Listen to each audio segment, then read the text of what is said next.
Hello, dear viewers. Welcome back to Let's Play Dungeon Crawl Stone Soup. It's been a little while since I last recorded, so let's see what we have going on here. Anybody, no, I think we're gonna start somebody new. Um, what should we play today? Let's try out,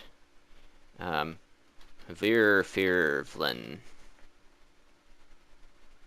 And he'll be, what is Hvirfirvlin? Let's make him a Gargoyle monk. I'm going to try and recreate the success of a character that I have going on another machine.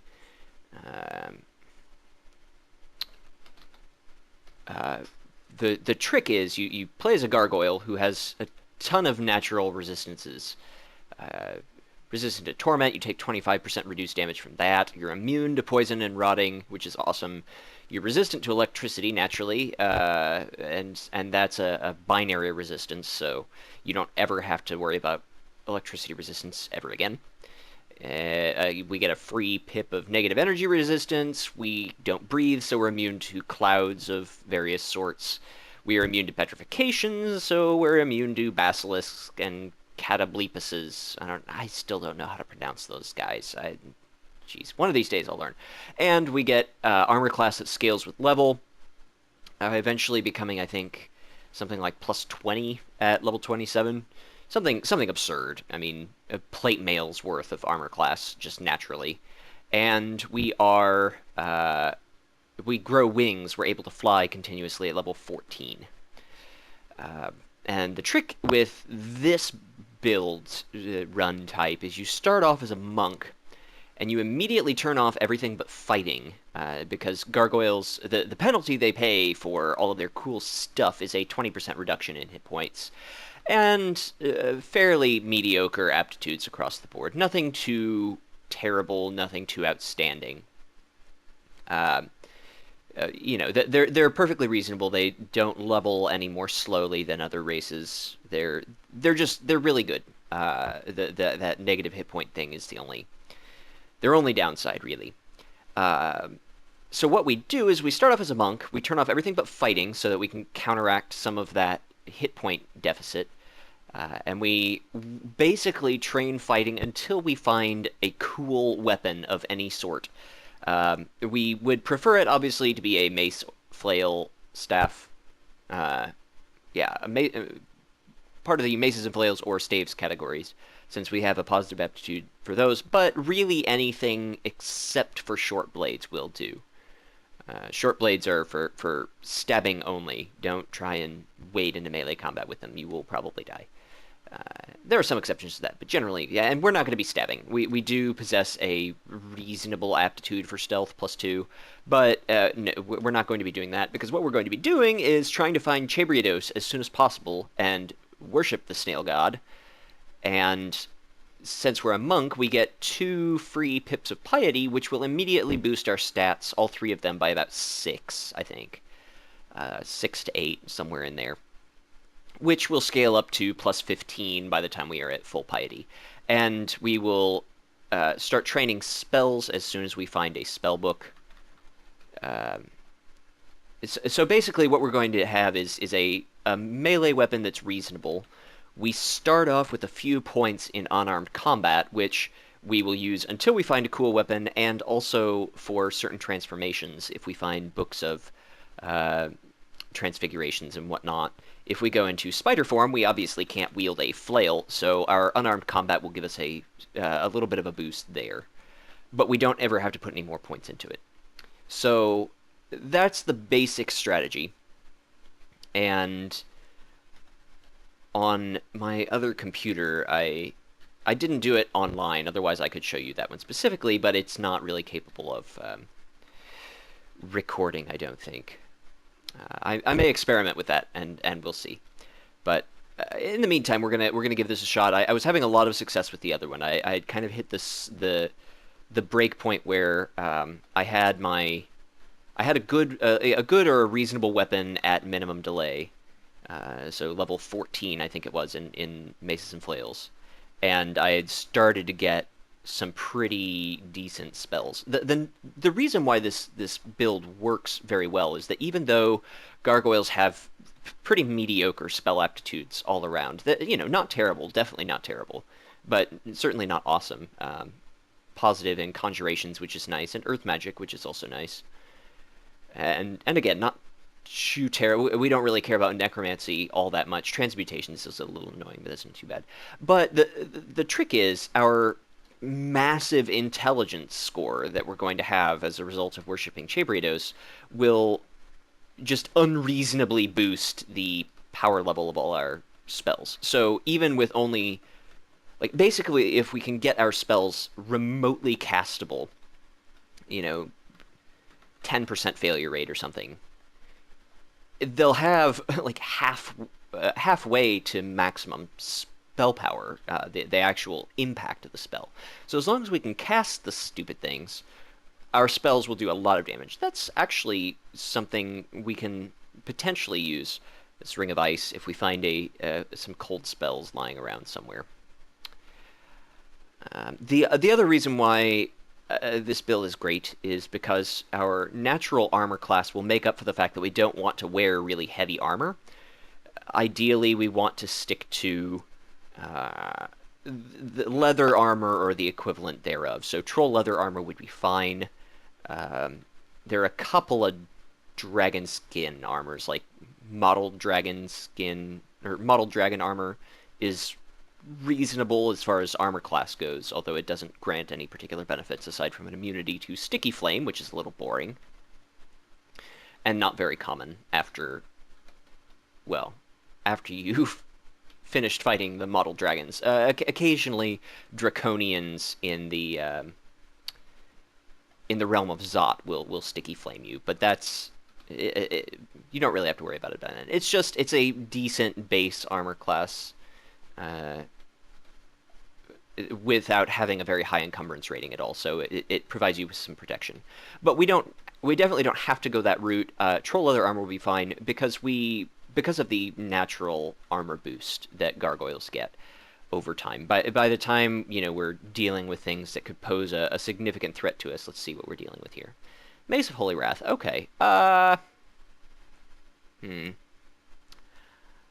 It is an upgrade from just punching things. Your damage on unarmed combat is based off of your skill level.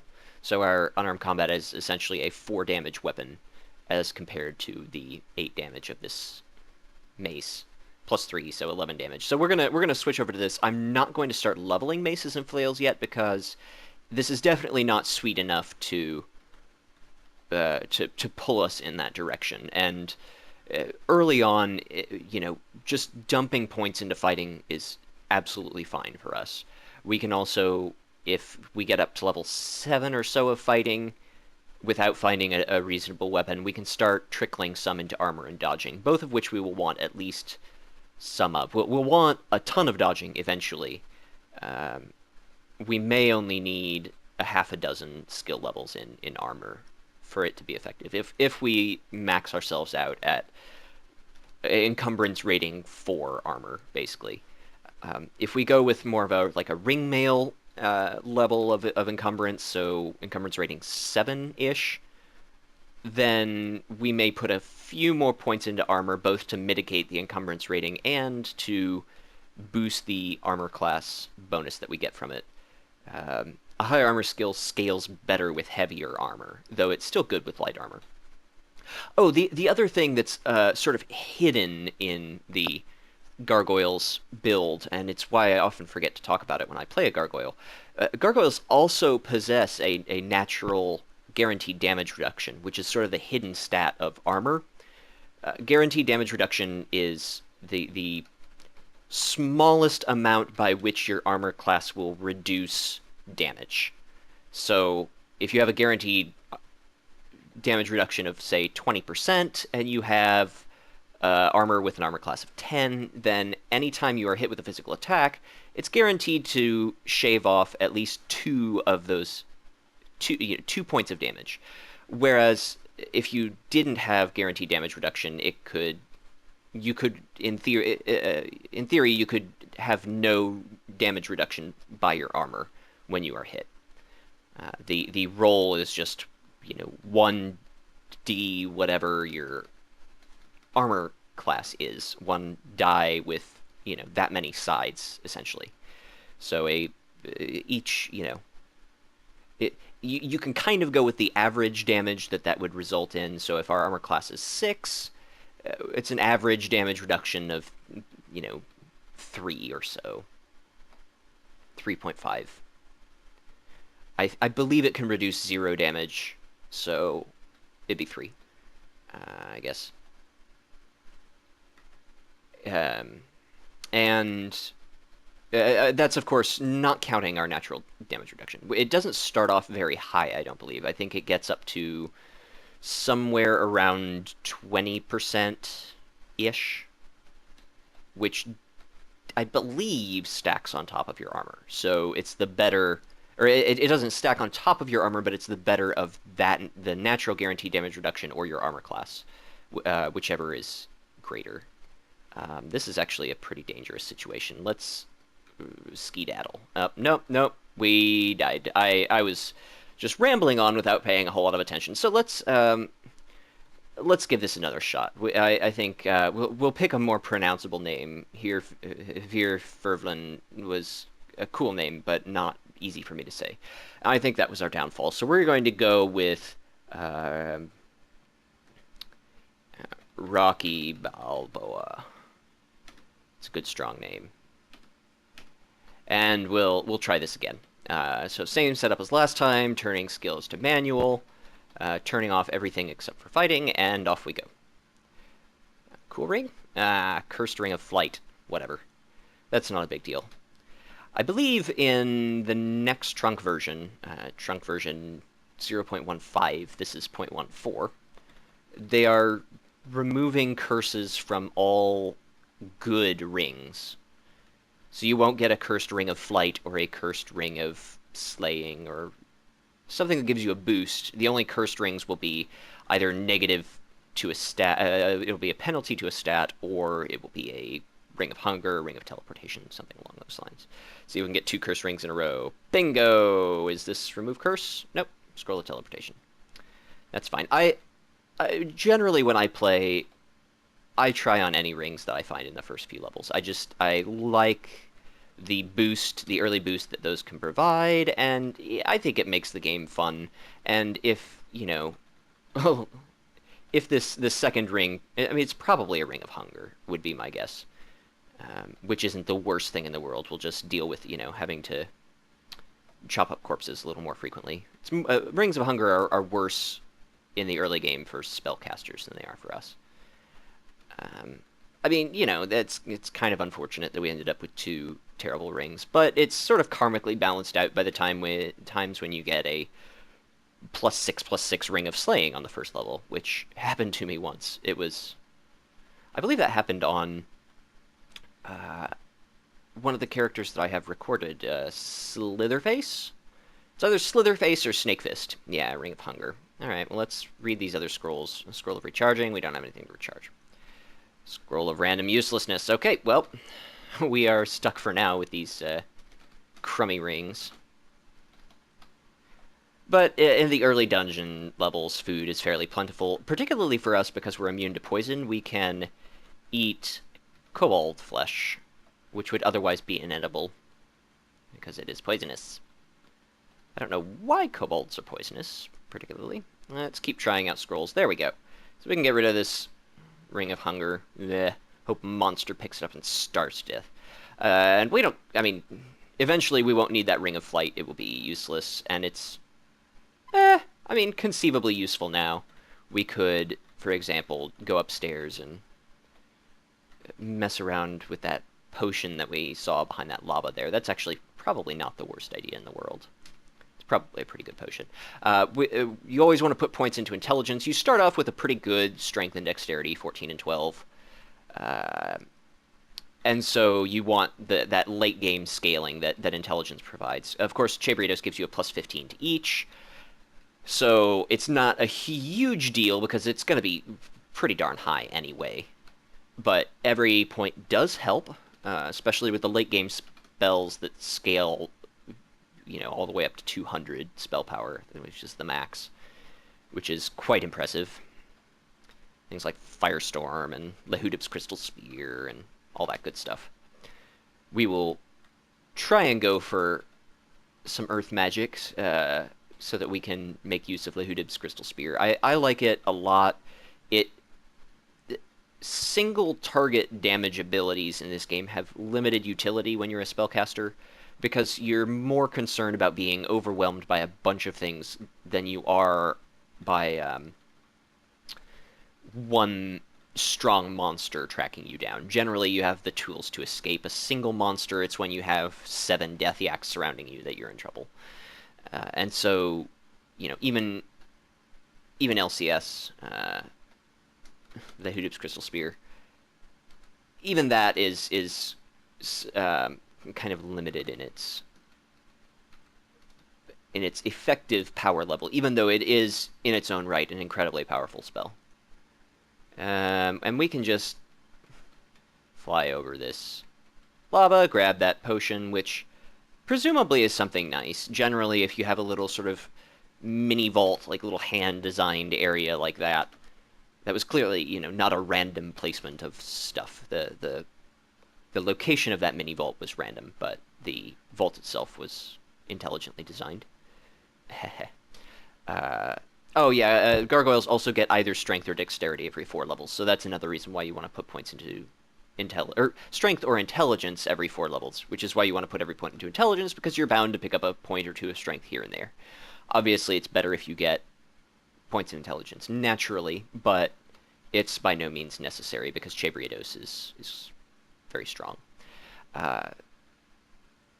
Chabriados also does some work to shore up some of the natural weaknesses of a gargoyle, namely not having a lot of hit points, because a couple of the abilities are quite good at dealing with the things that would normally give you trouble. Things that you can't track down very easily that just sort of strike and fly away. And I don't know. I like Chabriados a lot. It is a very challenging playstyle because you eventually move at 1/2 your normal speed. And when I say move at half your normal speed, if you see over next to the gold, next to the cursor, the time thing, you can see it increasing by 1 every single step I take. That's 1 turn per tile. And when you worship Chabriados, your movement speed is scaled based on your piety all the way down to 2 turns to move 1 tile. The rest of your actions are not affected, only your movement.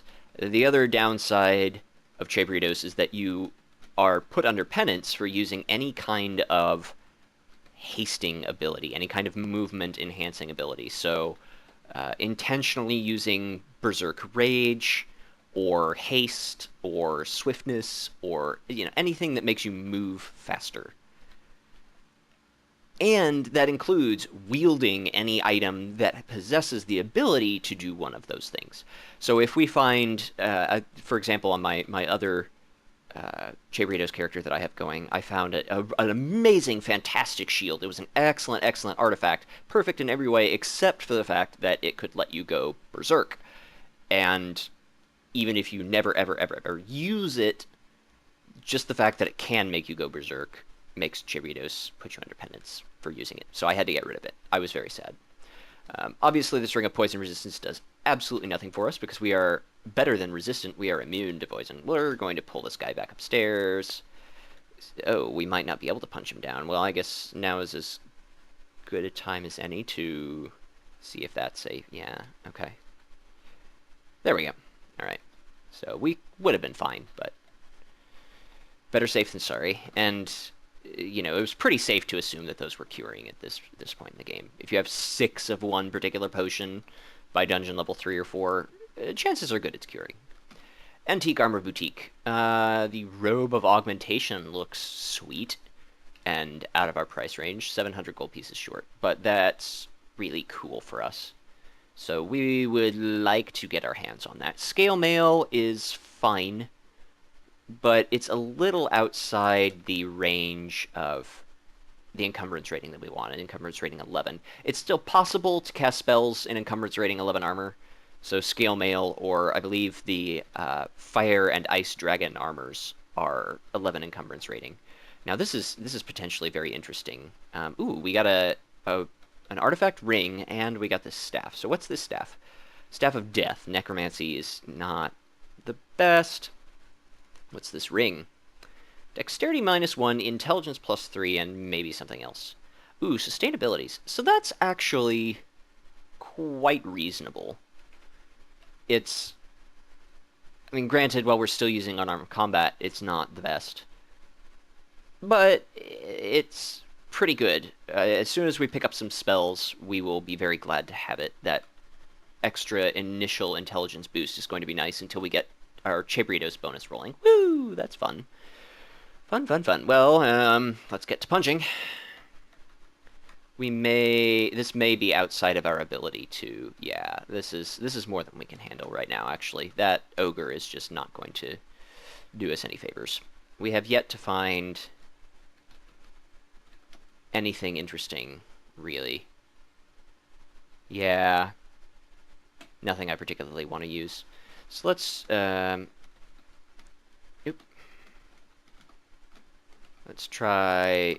Oh, we've tried all the others. All right, well, let's go back down this one then and just sort of explore in a different direction. Gold is now an excellent find for us. That robe is pretty cool. It's not quite as good as for us as it would be for many other characters, because items that give you stat bonuses are less good when you already have +15 to each of your stats. Good. Excellent. This is going to help a lot. Getting this staff, first of all, is going to be nice. We can probably start training up our stave skill, actually. I think that's a reasonable endeavor for us. Yeah. Let's put a few points into staves. Because these magical staves, like this one isn't great because we don't plan on using necromancy spells, but they enhance the spells you cast of that school. Generally gives you a point of resistance of some sort, and if you have skill in staves and evocations, it does extra damage when you hit things with it. Oh, come on, Shabriados, no! This is going to make our run a little rougher. I mean, we have the option at one point to audible into another god, but I don't even really see any that I would want to go into. I mean, Okawaru is a perfectly reasonable alternative, especially since Okawaru is one of the easier ones to abandon. Once you get a few god gifts, but I think I'm going to stay strong and wait it out. We will find an Ultra of Chebritos somewhere in the first, 15 levels of the dungeon. I think it's fewer than that. I think it's maybe the top 10 levels you're guaranteed to find all the gods, or nearly guaranteed. Every time they add a god, it makes it harder to stuff them all into the temple. And so now it's almost like a 50-50 chance to end up with... Menkare is pretty tough. Let's have him come to us. And then, oh, well. I guess we die. 2 in a row, huh?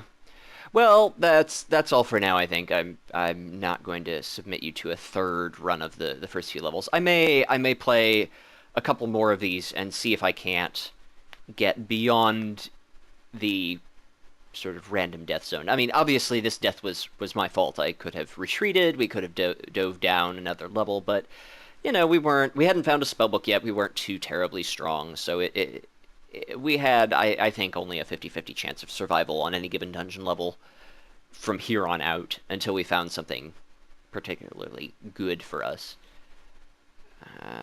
So yeah, that's the theory behind it. I may play up a few levels and dive back in with recording once once I've gotten out of the danger zone, so that you could see the build really hit its stride. Once you get rolling, I feel like it's really strong. I feel like it's one of the strongest end game, extended end game builds that you can go for. Because, well, for several reasons. First of all, being a gargoyle means you never have to worry about a number of resistances. So that frees up equipment slots right off the bat. Something like 5 equipment slots are freed up just by being a gargoyle. On top of that, you're freeing up an extra 2 to 3 equipment slots purely based on the stats that you get from Chebritos. And when I say equipment slots, I mean not a helmet that does one thing, but if you have a number of artifacts, you can mix and match your artifacts to strengthen the resistances, only the resistances that you lack, and acquire other utility effects such as invisibility or sustainabilities is really good. That was actually a neat artifact ring that we found. I'm sad that we didn't get to use it to fruition. So yeah, it's just, I think it's a very strong combination in spite of its drawbacks, but it is a little weak in the early game. So thanks for watching, and hopefully I will be back soon with some more dungeon crawl. Thanks for watching.